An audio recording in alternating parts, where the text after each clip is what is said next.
Dear 10th standard, 11th standard, 12th standard and business maths students, நான் உங்கள் metro Karunakaran. இந்த Sunday weekly டெஸ்ட்டுக்கான portions நம்ம ஆரம்பிச்சாச்சு. பப்ளிக் எக்ஸாமுக்காக 2025 நடக்க போகிற பப்ளிக் எக்ஸாம் மார்ச் ஏப்ரலுக்காக நம்ம தரவாக ரிவிஷன் ஸ்டார்ட் பண்ணுறோம். இது ரொம்ப மேக்ரோ லெவல் ஸ்டடி. இது கொஞ்சம் எக்ஸசைஸ் வைஸாக படிச்சுட்டு வர போகிறோம் நம்ம. அது மட்டும் இல்லாமல் 10th ஸ்டாண்டர்ட் கொஷின் பேப்பர் வைஸாக எக்ஸாம் எழுத போகிறீங்க, டெஸ்ட் எழுத போகிறீங்க.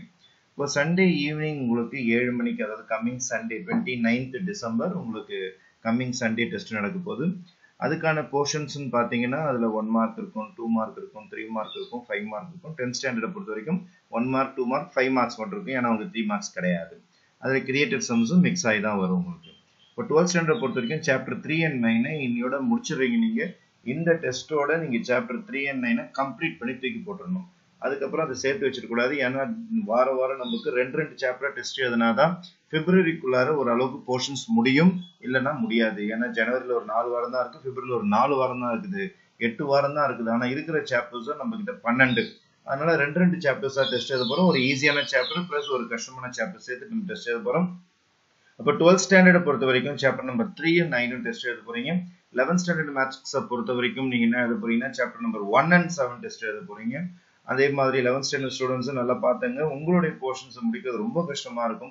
அதனால ரொம்ப ஈஸியான சாப்டர்ஸ் ரெண்டு மிக்ஸ் பண்ணிக்கிறேன். சாப்டர் 1 and சாப்டர் 7 கொஞ்சம் கம்ப்ளீட் பண்ணுங்க. இந்த மாதிரி ஸ்ட்ராட்டஜியில் நீங்க படிச்சுக்கிட்டே வந்தீங்கன்னா பாஸ் ஆகிறதும் ஈஸியா இருக்கும் உங்களுக்கு. அதுமாதிரி 11th ஸ்டாண்டர்ட் பிசினஸ் மேக்ஸுக்கு 10 சாப்டர் தான் இருக்கிறதுனால ஒரே ஒரு சாப்டர் தான் கொடுத்துருக்குது. சாப்டர் நம்பர் 1 மட்டும் நீங்க டெஸ்ட் எழுதணும். இப்போ 12th ஸ்டாண்டர்ட் பிசினஸ் மேக்ஸுக்கு சாப்டர் நம்பர் 1 மட்டும் டெஸ்ட் எழுதணும். 10th ஸ்டாண்டர்ட் மேக்ஸுக்கு May 22 இந்த கொஸ்டின் பேப்பர் நான் பிடிஎஃப் டிஸ்கிரிப்ஷன் பாக்ஸ்ல வச்சிருப்பேன். டவுன்லோட் பண்ணி அதில் இருக்கிற சம்ஸ் எல்லாமே ப்ராக்டிஸ் பண்ணுங்க. 10th ஸ்டாண்டர்ட் எப்படி சார் டெஸ்ட் எழுதணும், கொஸ்டின் பேப்பர் ஃபுல்லா டெஸ்ட் எழுதணுமானா அப்படி எழுதக்கூடாது. நீங்க 10th ஸ்டாண்டர்டுக்கு சம் நம்பர் கொடுப்பேன் நான். இந்த சம் நம்பர்ஸ் ஃபார் எக்ஸாம்பிள் 1 மார்க்ல இந்த சம் நம்பர், 2 மார்க்ல இந்த சம் நம்பர்னு ஒரு 50 மார்க்ஸ் கொஸ்டின் பேப்பர் கொடுப்பேன். ஏன்னா 1 hour தான் டெஸ்ட் எழுத போறோம். அதுல நான் உங்களுக்கு கீ அப்லோட் பண்ணுவேன். நான் அதுல நீங்க 50 out of 50 கண்டிப்பா எடுத்தாகணும். இது வரைக்கும் மெம்பர்ஷிப் எடுக்காத மாதிரி இமிடியா மெம்பர்ஷிப் எடுத்துருங்க. ஏன்னா உங்களுக்கு வாட்ஸ்அப் குரூப்ல கீழே ரிலீஸ் ஆகும், பார்த்து கரெக்ஷன் பண்றதுக்கு ஈஸியா இருக்கும். மெம்பர்ஷிப் எடுத்த மாணவர்களுக்கு மட்டும்தான் கீ கிடைக்கும் உங்களுக்கு. மெம்பர்ஷிப் எடுக்காதவங்களுக்கு 7 மணிக்கு கொஸ்டின் பேப்பர் யூடியூப்ல சாதாரணமா வந்துடும் உங்களுக்கு. அதனால இது வரைக்கும் மெம்பர்ஷிப் எடுக்காத மாணவர்கள் இமிடியா மெம்பர்ஷிப் எடுத்துருங்க. இதுதான் இந்த வாரம் டெஸ்ட்டுக்கான portion. 12th standard chapter 3 and 9 complete பண்றோம். 11th standard chapter 1 and 7 complete பண்றோம். 11th standard business maths chapter 1, 12th standard business maths chapter number 1, 10th standard May 22 question பேப்பரை ஃபுல்லா டெஸ்ட் எழுதி முடிச்சிடும்.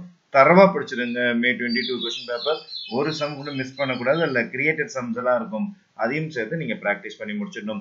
இப்போ மெட்ரோ கருணாகரன் சேனல்ல அடுத்த level planning, macro level planning start பண்ணிட்டு அதுக்கான ஸ்டடி பிளான் போயிட்டு இருக்குது. இந்த பிளான் பிரகாரம் படிச்சாதான் பிப்ரவரிக்குள்ளார போர்ஷன்ஸ் முடிக்க முடியும். அது இல்லாம 12th ஸ்டாண்டர்டுக்கு பிப்ரவரி மாசம் ப்ராக்டிகல் எக்ஸாம் ஸ்டார்ட் ஆயிடும். 11th ஸ்டாண்டர்டுக்கு ப்ராக்டிகல் எக்ஸாம்ஸ்லாம் ஸ்டார்ட் ஆயிடும். அதனால அதுவும் இன்னும் கொஞ்சம் ஹெவியா இருக்கும் உங்களுக்கு. அதனால கொஞ்சம் பிளான் பண்ணி நீங்க படிக்க ஆரம்பிச்சீங்கன்னா தான் மார்ச் மாசம் நடக்க போற பப்ளிக் எக்ஸாமா இருக்கட்டும், 10th ஸ்டாண்டர்டுக்கு ஏப்ரல் மாசம் நடக்க போற பப்ளிக் எக்ஸாமா இருக்கட்டும், ரொம்ப கூலா நம்மளால அட்டென்ட் பண்ண முடியும். அதனால இமீடியட்டா ஒர்க்கை ஸ்டார்ட் பண்றீங்க. டைம் வேஸ்ட் பண்ணிடாதீங்க. இப்போ வேஸ்ட் பண்ணிட்டு மார்ச் மாசம் எனக்கு தலைவலிக்குது, ஸ்ட்ரெஸ் ஆகுது, டென்ஷன் ஆகுதெல்லாம் சொல்லி இந்த புலம்னா ஒண்ணுமே காப்பாற்ற முடியாது. அதனால இமீடியட்டா ஒர்க்கை ஸ்டார்ட் பண்றேங்க. நான் உங்கள் மெட்ரோ கருணாகரன், என்றும் உங்கள் நலனுக்காக. நன்றி, வணக்கம்.